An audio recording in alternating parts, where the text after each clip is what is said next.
Vamos dar continuidade ao nosso conteúdo. Hoje nós entraremos no módulo 17, que iremos trabalhar o fim de uma parte do Império Romano, tá? Não o fim do Império completamente. Bom, porque isso nós veremos no final que esse Império vai se dividir em duas partes. A crise do Império Romano, que veio desde o início da República, lembrando que a monarquia caiu por uma crise, por luta de direitos entre patrícios, plebeus e clientes, em que eles derrubaram a monarquia etrusca e entrou-se a república. Futuramente você vai ter uma outra crise por questões de disputas comerciais, principalmente a cidade de Cartago, que nós vimos no final do módulo anterior, que foi destruída pelo Império Romano. A república ela se enfraquece e entra o comando dos generais, e você teve o primeiro triunvirato, em que os Césares, como eram chamados, assumem esse comando e se tornam império.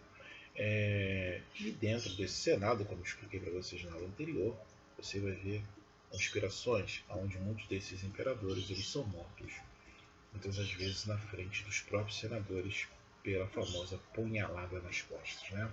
Então vamos lá. Quando o Império Romano ele entra, ele vai dar início a uma coisa chamada Pax Romana, ou Pax Romana, do bom latim, né?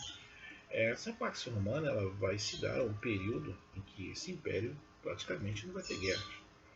As disputas eram mínimas e cresceu de uma tal forma que não tinha quase nenhum território a ser ocupado. Só que essa paz romana ela trouxe uma questão econômica problemática. Lembra que eu falei com vocês que a base da economia romana era a escravidão?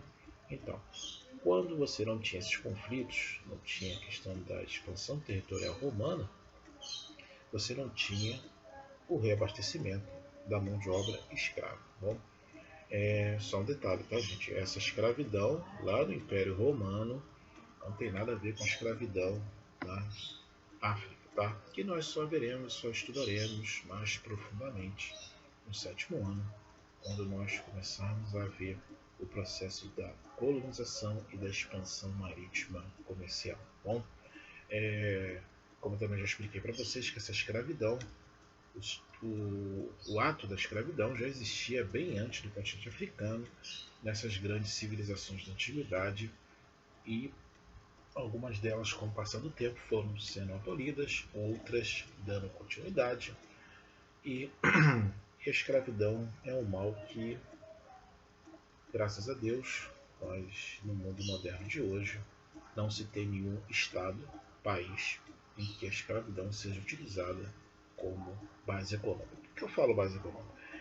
Vamos entender que lá no Império Romano, quem cuidava da construção, quem ficava no campo, quem tinha as grandes obras públicas eram feitas por escravos. E esses escravos eles não recebiam o que nós conhecemos hoje como ordenado ou salário, né? Então, quando você tem essa escassez na mão de obra, lembrando também que aquelas pessoas que antes que faziam essa função, eu expliquei isso para vocês também lá nos vídeos lá atrás, eles migraram para o campo e foram para a cidade. Então a mão de obra desse agricultor foi sendo substituída pela mão de obra escrava. Com o passar do tempo, as obras públicas não utilizava-se mão de obra livre, e sim a mão de obra escrava, que você não tinha gasto praticamente com o que nós chamamos hoje de salário, tá? Também vimos que esses escravos, muitos deles se tornaram gladiadores, e entre o mais conhecido da história romana é Espartacus. Bom, Espartacus, já indiquei para vocês, tem um filme lá da década de 60 que trabalha bem essa questão. Se a gente for levar a escravidão aqui para a história do Brasil, que é também um conteúdo que vai ser abordado ano que vem, a escravidão aqui no Brasil ela é indígena inicialmente, passa a ser negra a partir de 1500, tem uma discussão entre os historiadores, mais ou menos em que ano chegaram os primeiros negros aqui traficados. Isso basicamente seria entre 1540 a 65, aonde se usa a mão de obra escrava negra, e o fim da escravidão oficialmente só vai se dar no dia 13 de maio de 1888. Se nós formos comparar Roma com a escravidão que aconteceu aqui no Brasil, o sistema escravocrata que aconteceu aqui no Brasil, nós vamos perceber também que a base da economia, quem praticava agricultura, quem construía, você tinha as obras públicas, era a mão de obra escrava. E com o passar do tempo, o Império Romano cai por essa questão econômica e a sociedade brasileira, no período monárquico, sofre uma grande pressão pela questão da desumanidade por todos aqueles escravos que sofreram aqui. E também não vamos deixar de falar da questão econômica, tá, gente? Se Roma caiu lá atrás porque não tinha escravos, a escravidão no mundo entre o século XIX, ela põe-se fim por uma questão também econômica. Bom, principalmente, se nós formos olhar essa questão econômica, o escravo ele não recebe salário. Se ele não recebe salário, ele não pode consumir. E naquele período do século XIX você tinha o Império Britânico como uma grande potência econômica e ela precisava de mercados consumidores. É onde você tinha uma sociedade em que mais da metade eram escravos e não recebiam salário.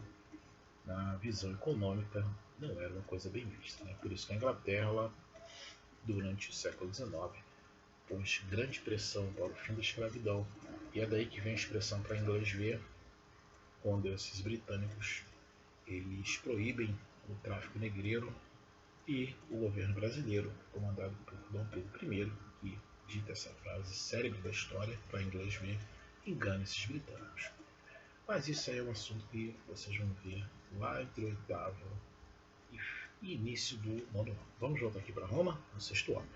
Então, quando você tem essa falta de mão de obra escrava, você também vai ter um colapso na base econômica da sociedade, porque você não vai ter mão de obra para fazer os trabalhos. E aquelas pessoas que se ocupavam daquele período ou mudaram completamente de função, ou se alistaram no exército, e também você tinha uma outra questão que era fundamental, que se você tivesse que recontratar ou trazer essas pessoas de volta, você teria um problema seríssimo de não ter dinheiro para pagar o custo dessa obra, né? Somado a isso, você vai ter o que nós chamamos hoje de inflação, que é uma dívida imensa. O custo de vida nas cidades romanas se eleva a um preço altíssimo pela escassez de produtos alimentícios, já que você não vai ter ninguém que trabalhe no campo, né? Então, uma forma de você enganar o povo seria o surgimento da política pão e circo, ou pane cirque. Bom, essa política pão e circo, ela basicamente distribuía alimentos aos imperadores, e o circo, que seria diversão, era a luta dos gladiadores que você tinha nos coliseus, tá? Lembrando, tá, gente? Não existia somente o coliseu, não, tá? No continente africano, você tem um coliseu que foi construído no período romano, tá? E ele está melhor preservado do que o coliseu em Roma, que uma parte dele é aberta, bom? Então você vai ter essa distribuição de alimentos, que era uma forma de você enganar o povo. Então, se o povo passa por fome, passa por uma dívida, uma crise, eu vou dar comida e vou dar o espetáculo, e isso, de certa forma, vai me ajudar a enganar esse povo. Se a gente for pensar hoje em dia, essa prática ainda existe, tá? Então, essa paz romana, ela vai ter essa questão de uma tranquilidade, mas da mesma forma, ela vai gerar uma crise por a base econômica do império se de forma escravocrata. Bom, uma outra questão também que nós vamos ter no Império Romano, que marca também o seu declínio, é a chegada do cristianismo, tá, gente? O cristianismo, lembra que eu falei para vocês sobre Nero?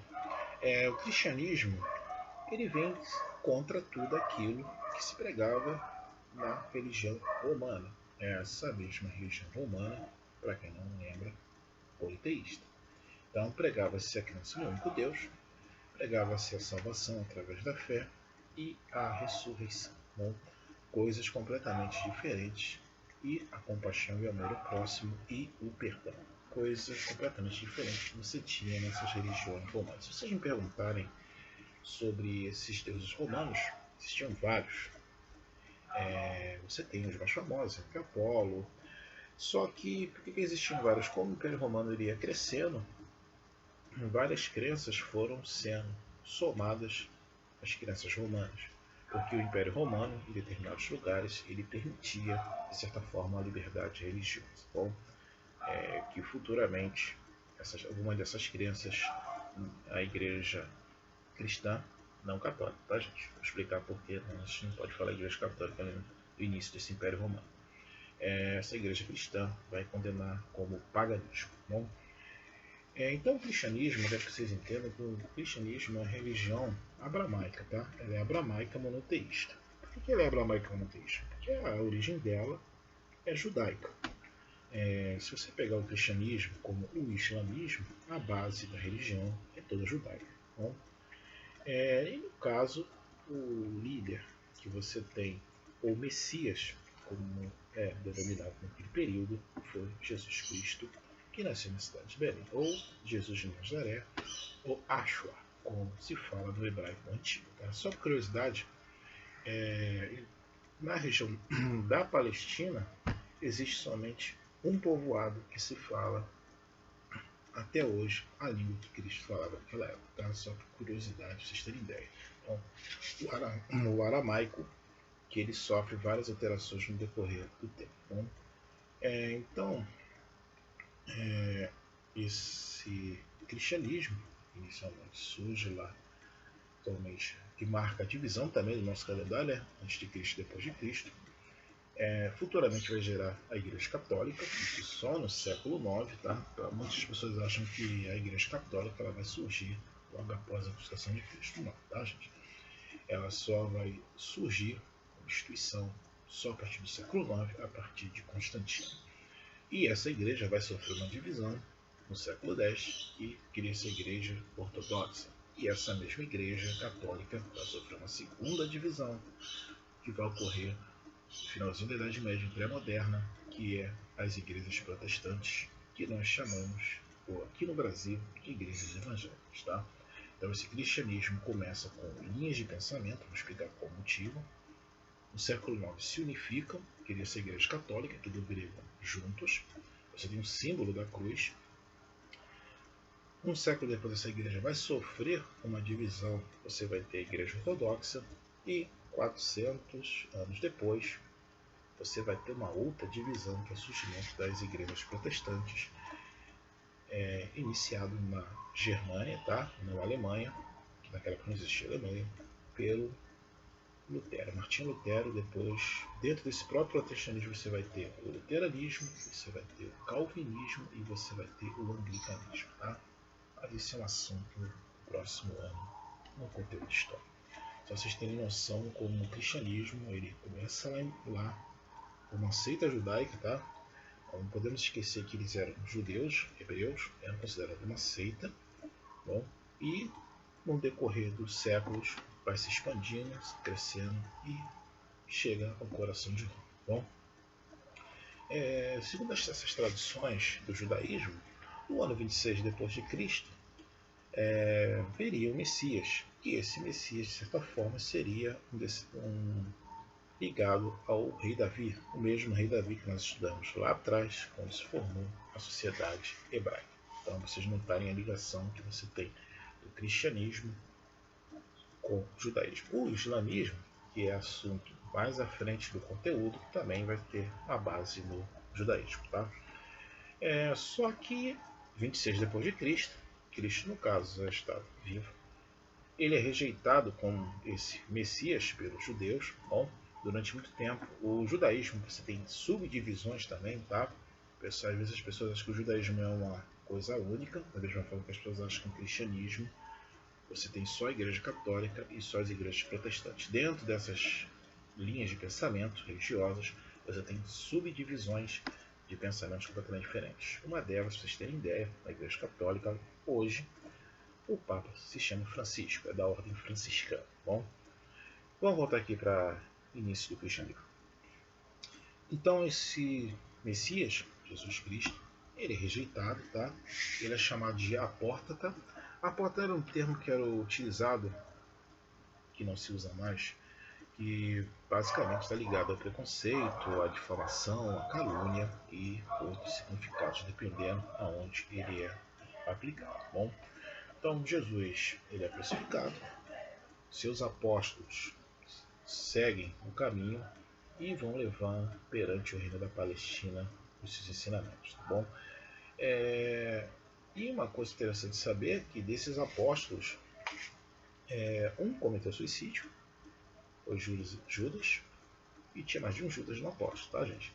E você vai ter o João, tá? O João ele foi o único, pelo que se sabe, o último dos apóstolos que veio a falecer de causa natural. Por que eu falo isso? Esse cristianismo no início lá do sua pregação, cristianismo primitivo, igreja primitiva, o que acontece? Esses cristãos eles foram perseguidos. Lembra que Roma comandava toda aquela região? Claro que os ensinamentos e os pensamentos iam todos ao contrário do que seria a sociedade romana naquele período. Bom, dos 12, João, pelo que se sabe, morreu aproximadamente com 95 anos, e é dele que você tem o último livro, que é o Apocalipse. Judas cometeu suicídio, pelo que se sabe, e os demais apóstolos eles foram todos perseguidos pelo Império Romano e foram mortos de forma cruel. Bom, vocês terem ideia que Roma, de certa forma, perseguia. E daí que vem o famoso número 666, né? O pessoal fala que é o número da besta. O número da besta, o 66, cada imperador romano ele tinha um número atrelado a ele. Se teve vários imperadores que perseguiram o cristianismo, mas o início se deu em Nero. Principalmente quando tem um episódio que ele bota fogo em Roma, culpa os cristãos, e os cristãos são jogados aos leões. E pelo número dele na história romana ser 666, os cristãos ligaram esse número ao que seria o anticristo, já pela questão da perseguição. Bom, se vocês entenderem o que significa esse número. É claro que no decorrer do tempo, questão das crenças, esse número levou-se a outro significado. Então vamos continuar aqui. Entre o ano 70 e o ano 135, esse cristianismo ele vai formar uma hierarquia, ou que nós chamamos hoje de liturgia. Bom, é um episcopado monárquico, onde você vai ter o bispo, você vai ter os presbíteros e os diáconos. Bom, ou seja, você já vai ter esse cristianismo criando divisões, e essas divisões vão ter diretamente pensamentos completamente diferentes. Bom, lembra que eu falei que o último apóstolo foi João? Então, quando chega no ano 135, nenhum deles mais estavam vivos, né? O que você vai ter são os ensinamentos deles sendo passados pelos seus discípulos, e esses discípulos tendo outros discípulos continuando a passagem e o ensinamento se espalhando por todo o Império Romano. É por isso que os apóstolos eles se espalharam por todos os domínios romanos, e pelo que se sabe, o que chegou mais longe foi o apóstolo André, tanto que ele é considerado um dos fundadores que seria hoje a Igreja Ortodoxa, tá? Apesar que a Igreja Ortodoxa, pra vocês terem uma ideia, não cultua imagens, tá bom, gente? Uma diferença, tá bom? Então, entre esses imperadores, você vai ter o Nero, que é ele atrelado a esse número da besta. Você vai ter Marco Aurélio, você vai ter Décio, Valeriano e Diocleciano. Bom, esses são os piores imperadores que perseguiram o cristianismo nesse período. Então você tinha uma sociedade crise econômica, você tinha do outro lado um pensamento religioso completamente diferente, e esses imperadores eles se implicavam muito com o cristianismo por uma questão simples. No cristianismo eles não seriam considerados divindades. Já na cultura romana, na religião romana, esses imperadores, muitos deles eram considerados divinos, deuses. No cristianismo, pessoas comuns. Bom, quando chega no ano 333, vamos dar um pulo à frente, né? A gente for falar de cristianismo até o século IX, é muita coisa, né? Quando chega no ano 303, Constantino, não o Constantino da Igreja Católica, esse é o primeiro, tá? Por que eu digo isso? Muitos desses imperadores, eles pegavam o nome de imperadores anteriores, ou davam continuidade, como Constantino I, II, III, IV, pela questão da importância que teve na história da sociedade romana. Então esse Constantino, esse primeiro, ele faz o Edito de Milão no ano 313, e se converte ao cristianismo. Juntamente com ele, o Império Romano todo vai se convertendo aos poucos. Tá? Não foi, é claro, de uma hora para outra, porque ainda você tinha a perseguição completa. Quando chega no ano 380, Teodósio também se converte ao cristianismo. E, de certa forma, esse cristianismo ele se consolida no Império Romano. Bom, eu quero que vocês entendam que esse cristianismo primitivo ou era apóstolo, como se também fala em algumas questões de ensinamento do cristianismo, ele veio passando por um processo de transformações que os dogmas e ensinamentos, eles com o passar do tempo mudam. Bom, e continuam mudando. Sobre Paulo, é interessante falar sobre Paulo, porque Paulo, para alguns pesquisadores que se estudam a questão da teologia, Paulo provavelmente é considerado o fundador dessa igreja que futuramente vai ser a Igreja Católica. O Paulo, nós estamos falando, é Saulo de Tarso, tá, gente? Por que ele é importante? Saulo de Tarso, ou como depois mudou para Paulo, ele é responsável pela grande parte dos 4 evangelhos que formam o que seria o Novo Testamento. O Antigo Testamento, a base dele é hebraica, basicamente judaica. Bom, quando você vai para o judaísmo, nós vamos ver um pouco mais à frente, a base também é o Antigo Testamento. Paulo, pelo que se sabe, ele era um perseguidor de cristãos, dele a célebre frase, segundo fala numa visão que ele teve de Jesus, Saulo, porque me persegues? Bom, e daí você tem a história que ele se converte ao cristianismo e, pelo que se sabe, ele acompanhou o apredejamento de um dos apóstolos que foi, se eu não estiver enganado, Estevão. Bom, e depois, quando ele se converte ao cristianismo, ele vai direto ao coração de como ele falava da besta, que é o Império Romano. E ali ele escreve as cartas de Paulo, que ajudou a difundir mais esse cristianismo. Você tem Filípios, você tem Gálacia, você tem Coríntios, Efésios e outras cartas que ali ele relata essa questão juntamente com os 4 evangelhos, a questão do cristianismo.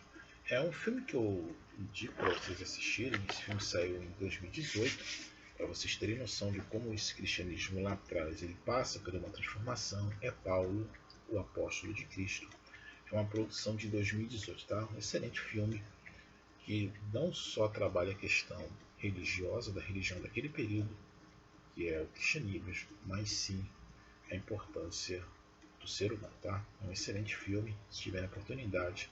Paulo, o apóstolo de Cristo, ano de produção 2018, tá? Mas vamos voltar aqui. Já falei também a questão dos apóstolos.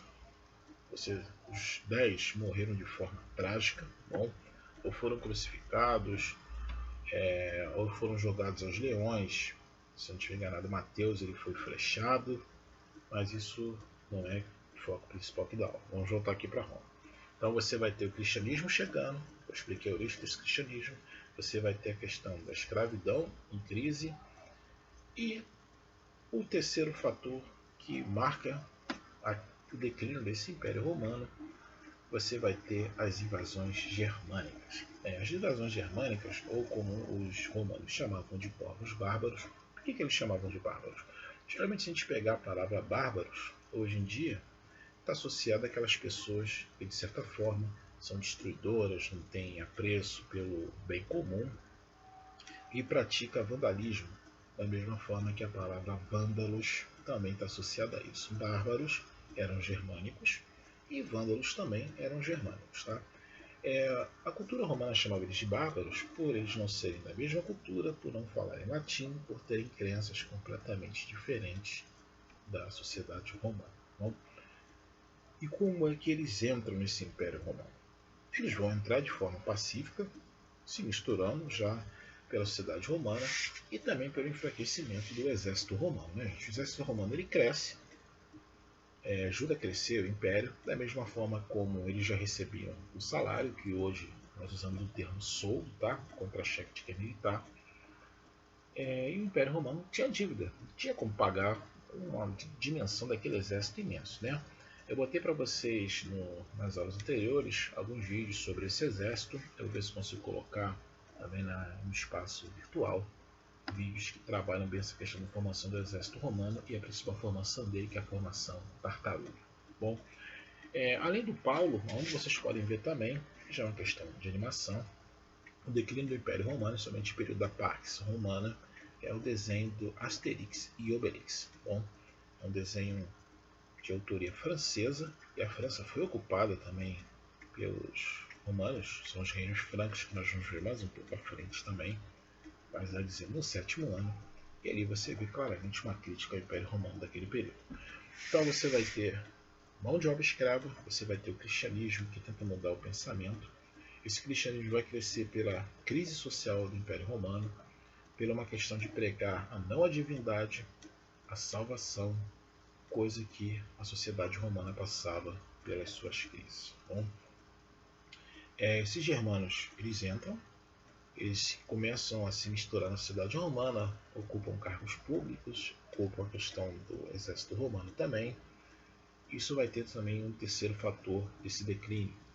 E o outro fator também, não vamos deixar de esquecer que foi um dos motivos do primeiro assassinato do primeiro imperador, as disputas internas entre os generais romanos. Bom, vamos esquecer que todos esses imperadores, você tinha a questão do Senado e os generais. E também perda de territórios. Tá? O primeiro grande território que o Império Romano perde é a Bretanha, que hoje é a Inglaterra. E é desse período que vai surgir a famosa lenda do rei Arthur, Arturis, como no bom latim fala. Bom, gente, Robin Hood é só lá na frente com o Ricardo III Coração de Leão, mas isso é uma história lá próxima. Então você vai ter invasões bárbaras, você vai ter conflitos políticos, você vai ter uma crise econômica e você vai ter o surgimento e o crescimento de uma nova religião que conhecemos como cristianismo. Bom, isso vai ser os fatores que vão levar esse declínio. Só que esse declínio não vai ser da noite para o dia. Né? Esse declínio vai levar aproximadamente, se for descontar do ano zero, 476 anos. E você vai ter também um processo de aceleração da ruralização. Lembra que lá atrás eu falei que as pessoas migraram do campo, foram para a cidade? No processo de ruralização, quando o Império Romano ele praticamente chega ao seu fim, esse pessoal que morava na cidade voltou para o campo. Bom, voltou para o campo à procura de proteção e, como não tinha comida nas cidades romanas, a grande maioria passou a viver num sistema de colonato. Esse mesmo colonato, que nós veremos mais à frente, vai dar origem a um sistema chamado feudalismo, tá? Onde que a terra era dividida em partes. Esses membros que fugiram para o campo ocupavam parte dessa terra e a eles deveria a obrigação de dar uma parte da sua produção para o dono da terra. E quem eram esses donos da terra?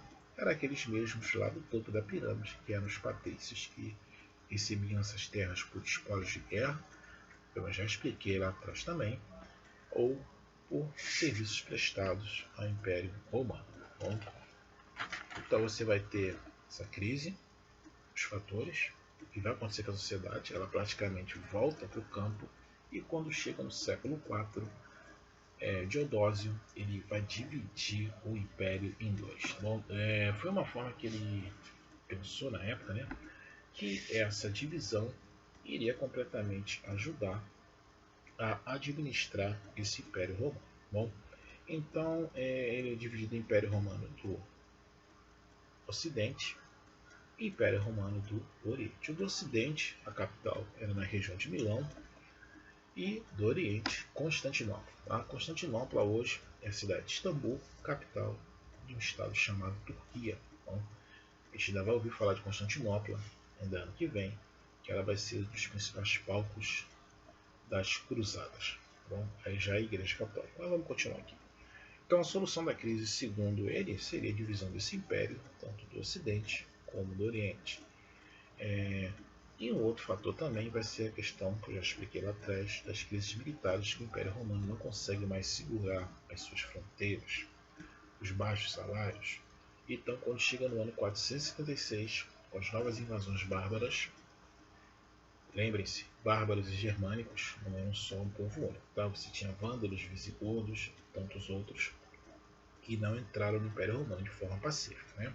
Principalmente que eles perceberam que o exército estava enfraquecido e eles queriam novamente o território que ele foi tomado no decorrer do processo de expansão desse império. Então, quando chega no ano 466, o Império Romano do Ocidente acaba e o do Oriente vai sobreviver mais 1000 anos. E quando ele acaba, você vai dar marca o fim desse último grande império, que foi o Império da Antiguidade, que durou séculos. E, como eu tinha comentado com vocês nas aulas anteriores, tanto a cultura como as transformações desse império refletem até hoje. Nos próximos módulos, nós vamos estudar a questão da relação social desses povos germânicos e vamos começar a entender como essas transformações vão marcar também a Europa através do surgimento de um sistema chamado feudalismo. Bom, então não deixem de fazer as atividades do livro e todos tenham uma boa semana e até a próxima.